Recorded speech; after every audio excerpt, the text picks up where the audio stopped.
नवीन खुट्टा कायदा येतोय मित्रांनो.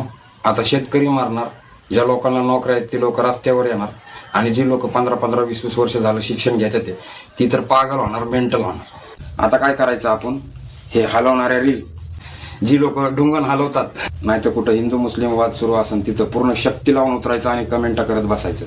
न्यूज चॅनलवाल्यांकडून तुम्ही कशाला अपेक्षा करताय? तुम्ही स्वतःकडून तुमची काय अपेक्षा नाही तर तुम्ही न्यूज चॅनलवाल्यांकडून काय अपेक्षा करताय?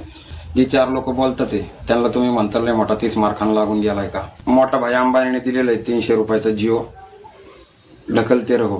कारण की जी काही मोजकी लोक असे काही व्हिडिओवरती आवाज उचलत होती, अशा लोकांचा आता आवाज बंद होणार आहे. त्यामुळं बुरा देखो, बुरा सुनो, बुरा मत बोलो असं होणार आहे काही दिवसांनी.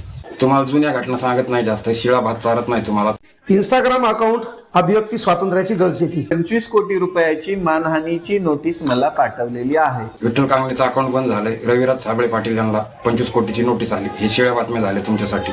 खुट्टा कायदा म्हणजे जी 10-12 लोक, भारतामध्ये अशी भरपूर लोक आहेत, सगळ्यांचे नाव घेत नाही, जी 10-12 लोक सरकार विरोधी काही गोष्टींवरती बोलत होते त्यांच्यामध्ये खुट्टा घालणारा एक कायदा आलाय.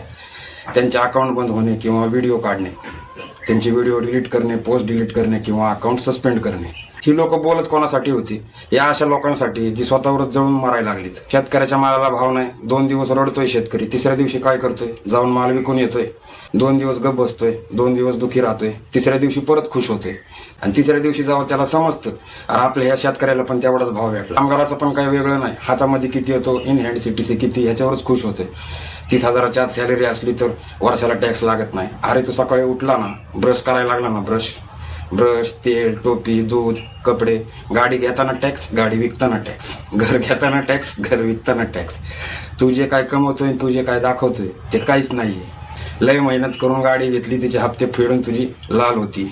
घर घेतलं, 25-30 लाखाचं घर घेतलं की त्याचे हप्ते फेडत तू म्हातारा होतो आणि त्या घराची व्हॅल्यू संपून जाते. एकच पोरग आहे, समजा उदाहरण देतो, एकच पोरग आहे तुम्हाला, त्याच्या शिक्षणासाठी 30,000 पगारवाला, चांगल्या शाळेत घालायचं म्हणलं तर किती फी आहे? त्याच्या बाहेर कपडे, लत्ता, वही, बुक, पुस्तकं, ते सोडा. चांगल्या शाळेत घातल्यानंतर पण पोरग घरी आल्यावर तुम्ही काय करताय? त्याला डॉक्टर बनवायचंय, इंजिनियर बनवायचंय, त्याला बाहेर क्लासमध्ये लावताय, बरोबर? 30,000 भागतंय काय सगळं? महिन्याच्या 20 तारखेलाच पगार फोस, डोक्यावर कर्ज, ना नोकरी सोडू शकतोय, ना काय करू शकतोय, ना बोलू शकतोय. एवढं सगळं तुमच्या मुलाला तुम्ही शिकवणार, एवढा सगळा खर्च करणार, त्यानंतर पण तुमच्या मुलाला नोकरी लागणार आहे का? या प्रशासनामध्ये किती फेरबदल झालेत आणि काय काय सुरू आहे, या असल्या सर्व गोष्टींच्या भ्रष्टाचारावरती पण कोणी काही बोलू शकत नाही सध्या, असं वातावरण झालेलं आहे. आणि अशा लोकांसाठी जी लोक बोलत होती, अशा लोकांचं आता अकाउंट सस्पेंड होणे, बंद होणे या गोष्टी सुरू झालेल्या आहेत. जी लोक ढुंगण हलवतात आणि असे दाखवतात, त्यांच्या आता रील बघत राहायचं, हा आहे क्रिएटिव्ह कॉन्टेंट.